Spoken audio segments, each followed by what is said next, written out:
Some people, when they move to a new place, try to adapt to the environment. They observe, ask questions, respect. Then there's the other type, the one who arrives with both hands full of rules, a folder of documents, and a pose like they're going to found a new country where they live. It was this second type who ended up right above my head. The story began in the middle of spring, when everything was sprouting up again. Bushes, flowers, spiders, and my patience. It was a quiet day in my hut, the one my grandfather built with his own calluses, in the quietest corner of the land. I stay there at weekends, just listening to the sound of the forest, away from emails, neighbors, and the existence of human beings in general. But this peace lasted less than coffee in a cracked cup. First came the noise, hammering, chainsaws, trucks unloading wood. I thought, they're renovating something. All right, everyone has the right to improve their home. But then I saw the structure growing. Not in her yard, on my roof. She thought it was a wonderful idea to set up a deck, not just any deck, a panoramic deck overlooking the sunset above my cabin. The excuse? Oh, it's just a place to relax. But what appeared there was a luxurious wooden altar with a modular sofa, linen cushion, and a coffee table that must have cost what my truck is worth today. The most bizarre thing? It was as if my cabin didn't exist. She built everything as if that roof was virgin natural soil. Not a conversation, not a knock, nothing. She simply had it installed, and that was that. She even made recessed lighting. At night, my cabin looked like a jazz concert set. At first, I thought I was exaggerating. Maybe it was just a misunderstanding. Maybe she hadn't even realized that she was literally putting up a luxury penthouse on my roof. But then she showed up, with a drink in her hand, a ridiculous hat, and the look of someone who thinks everyone else is her contractor. She looked down at me, where I was sitting sipping my coffee on the balcony, and let loose. "You don't mind the sound of water, do you? I've installed a fountain in the corner. Relax. It's ecological. A fountain. A bloody fountain. On top of my wooden hut, in the middle of the woods, where even the sound of a falling leaf seems like noise. An ecological fountain, according to her, but with an electric pump that vibrated like a bar fridge motor. That place was my last thread of sanity, where I ran away from punching pillows in a big city, where I slept to the sound of the wind, the owl, and my own existential ramblings. Now it was a meditation stage for the elite, with aromatic candles and a soundtrack from a paid app. I went to the town hall. I was told to talk to the association. I went to the HOA. They said that the upper part was technically visual common area, that it had permission for temporary non-structural alterations. Temporary? My ass. She even had screws in my roof. And you know what they told me? Talk among neighbors. It's always the best solution. Talk. That's easy to say when you're not the one with a skylight over your head illuminating your mattress at 3 in the morning. I decided to try the civilized approach. I went up there on a weekday, and she was lying on one of those expensive sofas, her face covered with a white towel and a face mask that looked like running putty. I tried to be direct, calm, and human. "Look, I know you haven't noticed, but this structure is on top of my cabin. I come here for peace and quiet. And now, well, now I can't even breathe without listening to your playlist." She slowly removed the towel from her face, like a scene from a bad movie, and looked at me with the most blasé face on the planet. "Wow, you really are sensitive, aren't you? This isn't an invasion, it's coexistence. It's good to open your mind a bit." She said this with a smile that made me want to turn her deck into firewood. That's when I realized it was no use. There was no conversation. She didn't see the problem because she didn't see herself as part of it. It was as if my cabin was an inconvenient detail in the world she was drawing from the top of her transcendental pose. I went back home, but I didn't sleep that night.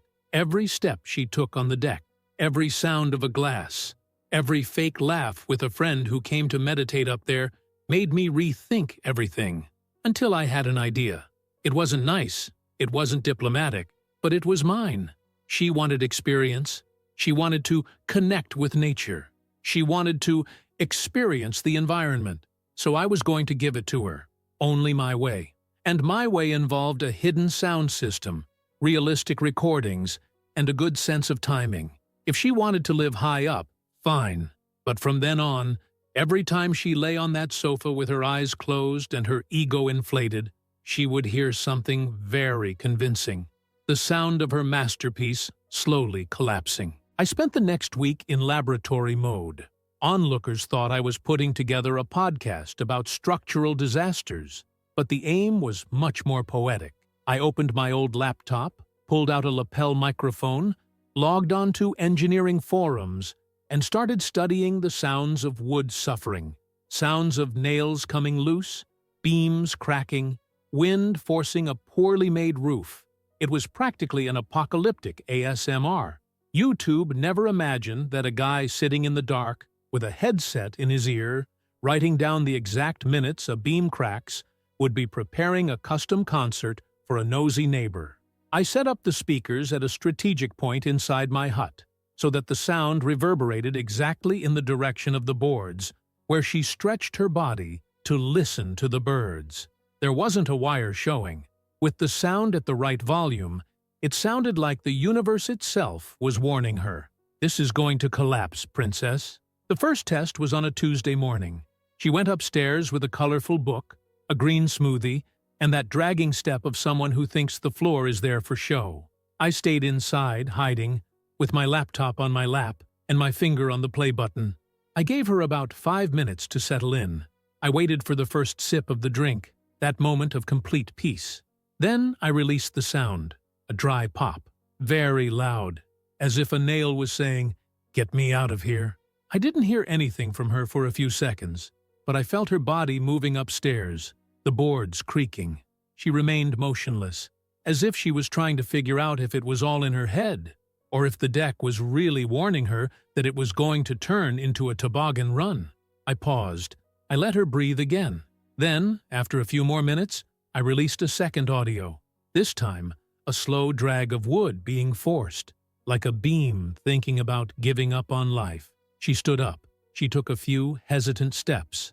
She stood still. I gave it some more time. I let the anxiety work instead of the sound. And when the tension was ripe, I fired the icing on the cake. A loud creak, followed by the muffled sound of splinters breaking. The kind of sound everyone associates with collapse. That's when I heard it. The scream. Short, half-choked. That intonation of someone who doesn't know whether to run, pray, or play dead. The woman stumbled down the stairs, almost knocking over her smoothie. Barefoot, disheveled, with the book flying away. She didn't even look back. She was gone. I turned off the sound and sat down. The laugh that came out of me was so honest that my stomach hurt. It was a mixture of relief and debauchery.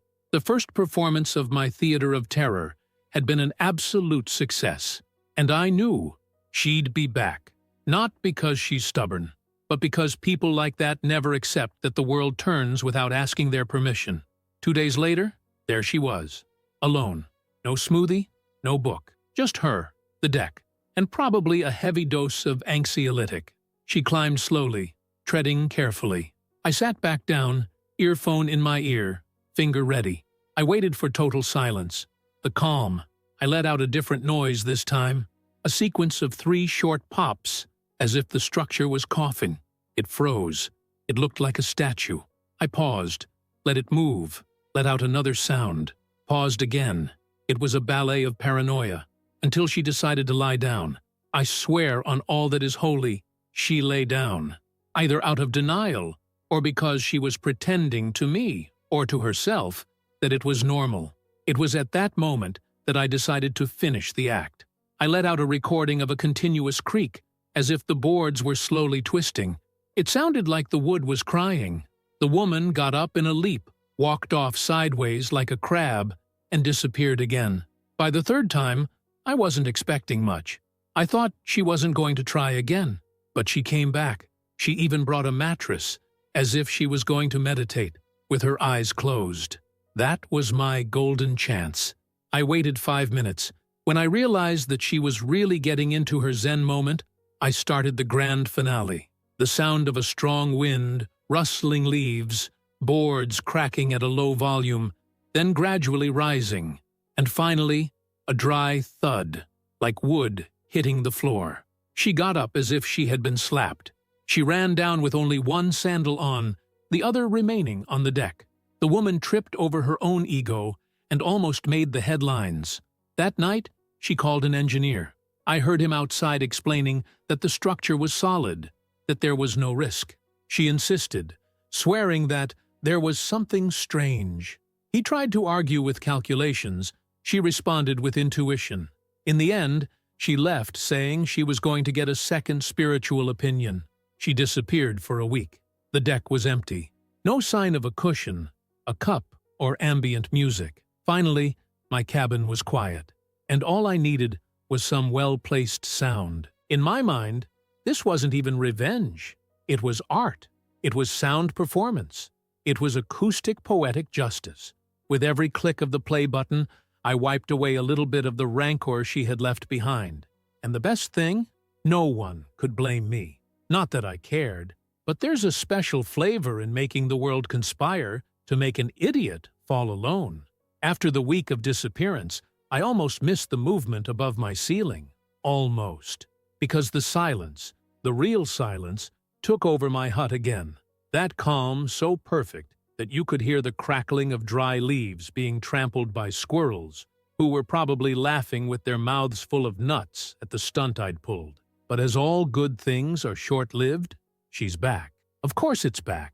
And she came back with reinforcements. One fine Saturday, when the sun was so golden it looked like a lie, I saw a car pull up, one of those imported ones, full of sensors and people who are afraid to put their tires on the grass. A guy with a vest, a clipboard, and the look of someone who thinks that every step could be a report of an irregularity came down. A typical engineer who charges by the minute and speaks passionately in millimeters.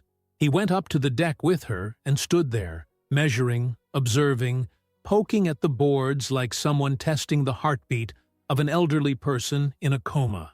I stayed inside, with my coffee, watching everything through the gap in the curtain, feeling the tension in the air, like someone who sees the wolf knocking on the pig's door.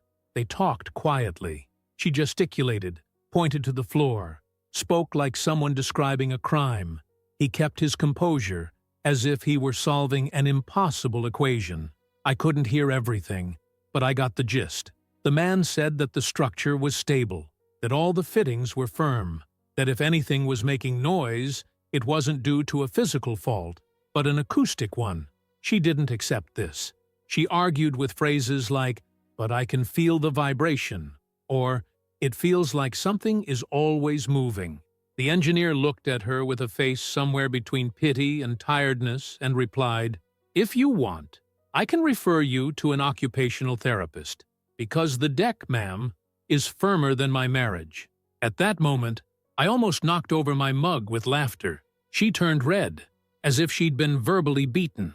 The engineer left, and she stayed there, alone, in the middle of the wooden altar she had built as a throne, but which had now become a sensory prison. She tried to resume the ritual she had before. She brought a yoga mat, an expensive bottle of water, headphones, and an expression like she was about to find peace again.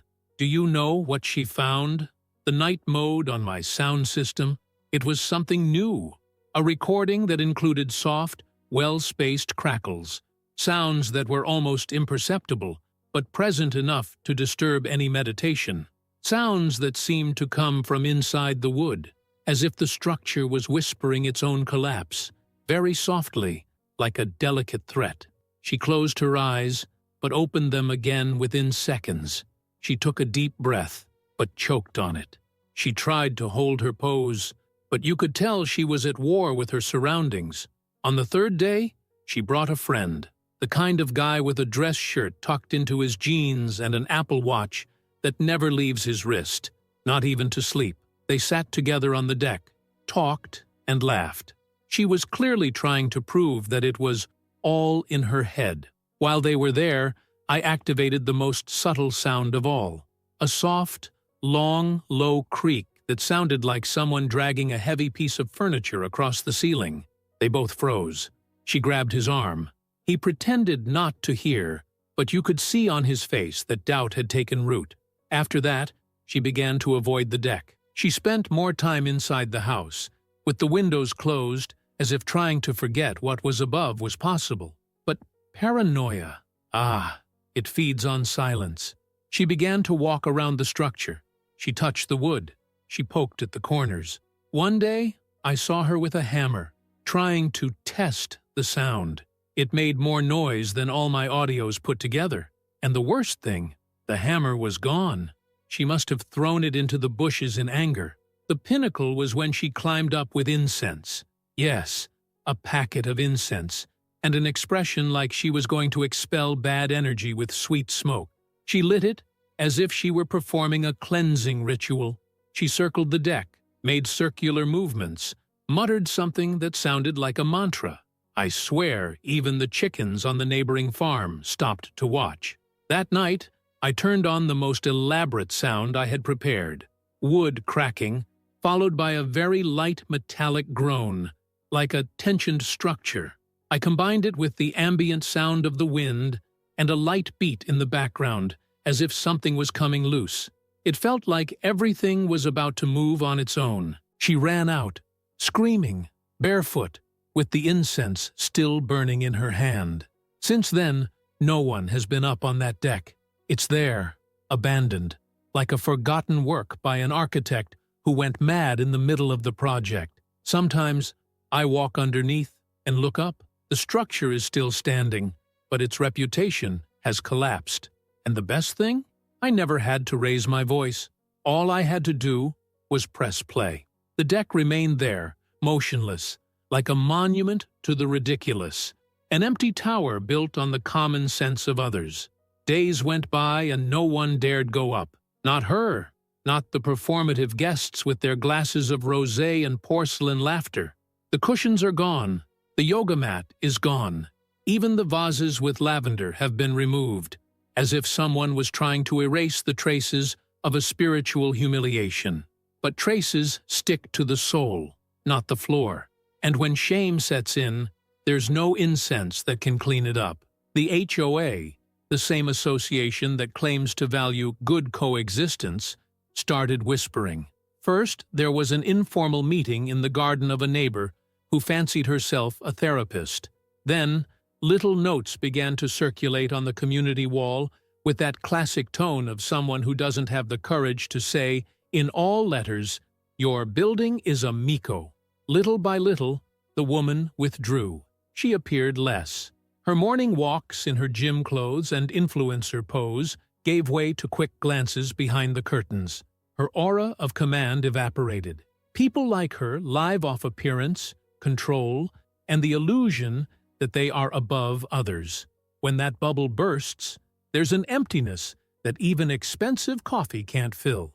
But what she didn't know was that the show still had one last act. On a sunny Sunday, the HOA organized a community meeting, one of those events to reinforce the unity of the residents. A white tent, snack tables, unbearable background music, and that kind of neighbor who only shows up when there's free apple pie.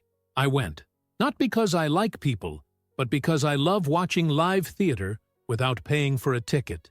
And it was there, between a bite of an unsalted snack and a tedious conversation about standard fences, that I heard the moment that paid for all the sound effort. An older woman, who had just arrived in the neighborhood, asked innocently enough, "That deck over there, on top of the wooden hut? Who owns it?" Silence. Eyes crossed. Someone coughed. The woman tried to answer lightly, "Oh, it's mine." It was just an attempt to connect with nature. But I don't think the structure was very stable. I heard strange noises. The engineer said it was safe, but, she tried to laugh.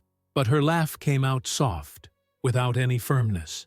It was the laugh of someone who knows that everyone there already knows the story. Or rather, they had heard of the legend of the neighbor who built a throne on top of someone else's roof and ended up being a phantom noise queen. Raoul, The only neighbor who always had the courage to speak his mind delivered the final blow, with a voice loud enough to carry across tables and glasses of juice. "I had security. The problem was karma, right?" The group laughed.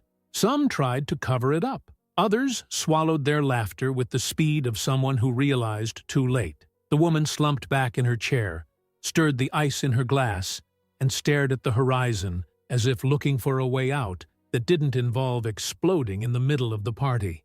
After that day, she disappeared for good. She was only seen leaving by car, never on foot again.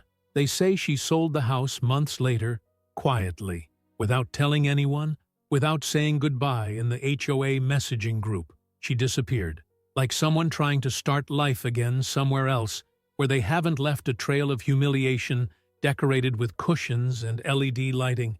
As for the deck, it's still there, a useless wooden skeleton that no one dares to dismantle or use. Some say it's haunted. Others say that the sound still comes from time to time, as if the structure had learned to talk to itself. Me? I let it. I like to pass underneath and remember that justice doesn't always have to be shouted. Sometimes it can be whispered in your ear, with the exact sound of a beam about to give up. And my hut? It's still standing, quiet, untouched, with the silence that I conquered, not with force, but with creativity. The lesson was for the whole neighborhood. If you're going to invade other people's space, be prepared to find out that not everyone solves it by shouting. Some prefer to resolve it with the ambient sound of tragedy and a pinch of well-served sadism. And if you liked this video, don't forget to leave a comment and a like.